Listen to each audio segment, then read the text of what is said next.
Today, we're just south of the Danforth at Withrow Park, talking about one of the most unique houses that I've ever seen.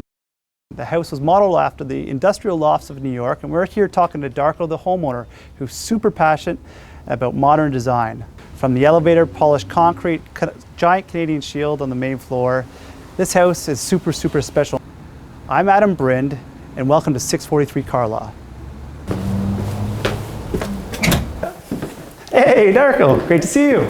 Nice to see you. Okay. So Darko, thank you so much for sitting down with us today. This house is so special that I felt it was almost impossible for me to explain it. And so having you sit down with us is truly special. So thank you. Thank you. First off, my question for you is, where did the inspiration come from this house? Because it's so detailed, every floor, every small window frame, every detail. Like, where did it come from? Well, Adam, it's multifold. The idea, if you want to say it very clearly or simply, is to have a simple, modern house.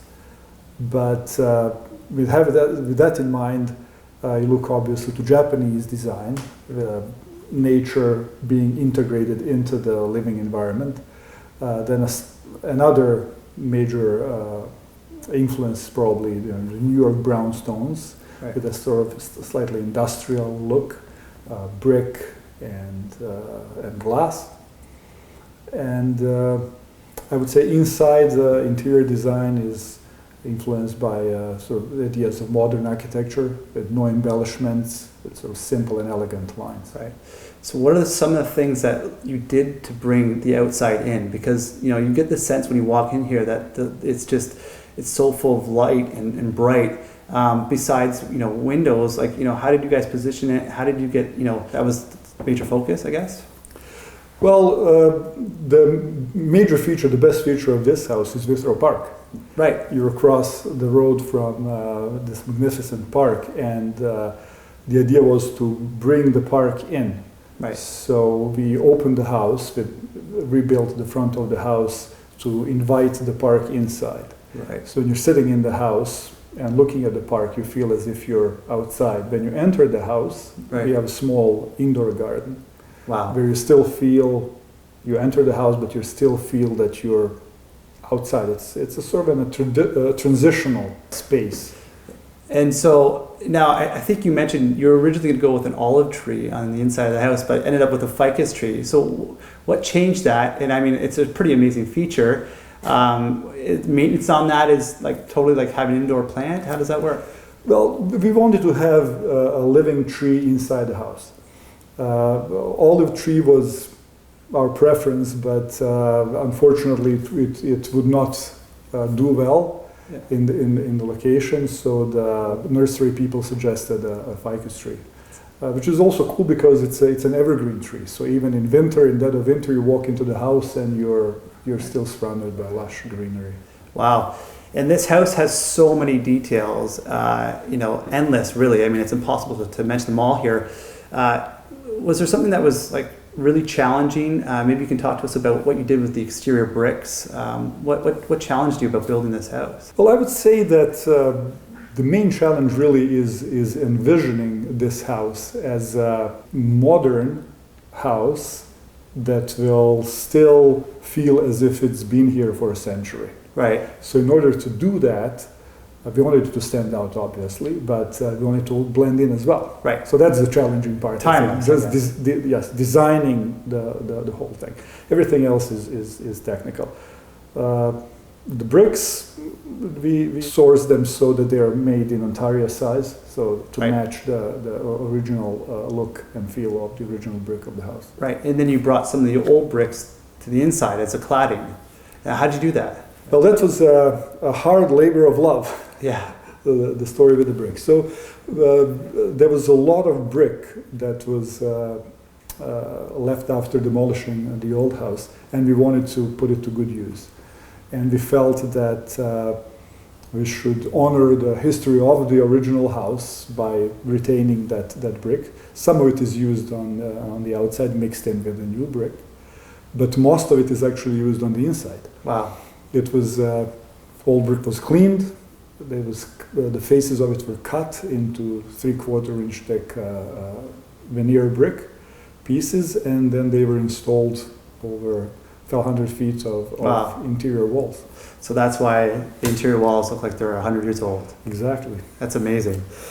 So you've respected the history of this neighborhood, and paid homage to the house in general. The age of the house. Can you talk to us a little bit how you paid homage to the neighborhood and the house? Yes, well, some of it is, as I mentioned, the brick was intentional. Right. We wanted to preserve some of the history of the house, some of the materials and the texture of the original house. Others were unintentional, just imposed themselves upon us. For example, that huge boulder that you saw as you entered the house, it's a massive chunk of granite, some 2.5 tons of granite that was dragged over here from the Canadian Shield. Wow. During the last glaciation by glaciers. Wow. And once the floor was lowered, it just appeared and said, "I want to stay here." Right. So yeah, there was no removing that boulder, and I guess you just poured concrete around it, put the interior, like the floor heating around it, right? That's correct. Yes. Yeah. Yes. We kept it there as piece of this garden feel as you entered the house, and as well as it just uncovered a little bit of geological history of the house. So. And then. Correct me if I'm wrong, you also somehow integrated the fact that this was native land at some point. How did you do that? That's another little story.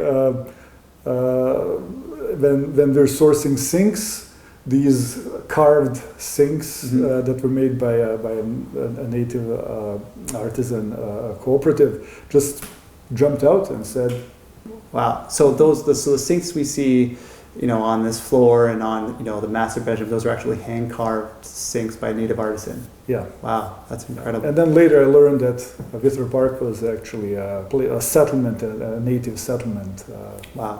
For a long time. Incredible. And so what about some of the materials that you use? Were they mostly Canadian materials, American? Like, where did you, because I know a lot of the features in this house I've never seen before, and it's pretty incredible how far, it sounds like you've gone to the ends of the world to find materials for this house. May feel that way. It's all sourced through distributors here.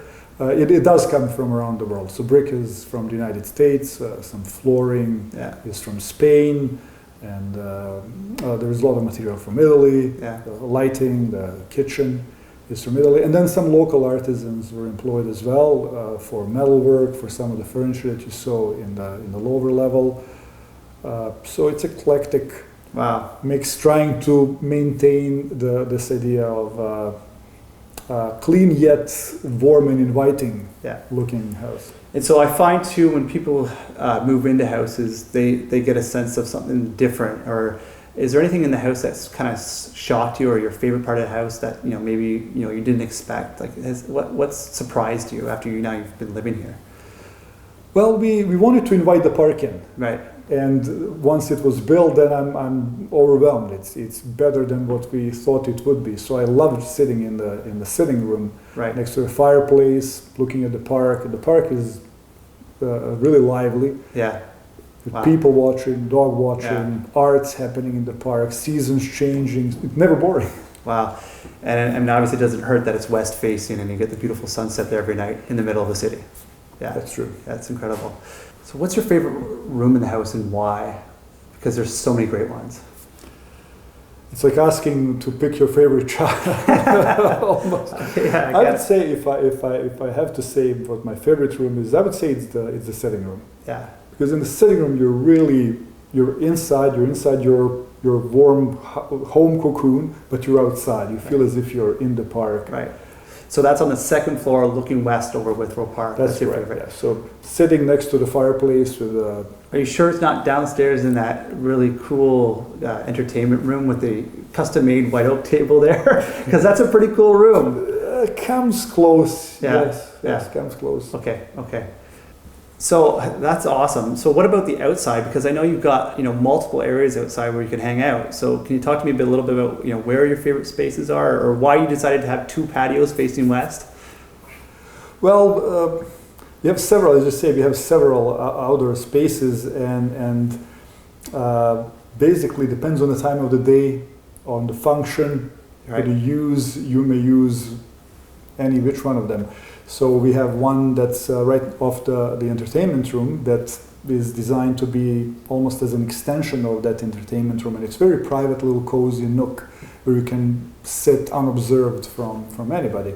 Then we have the backyard with a deck and some greenery that you can enjoy in the morning.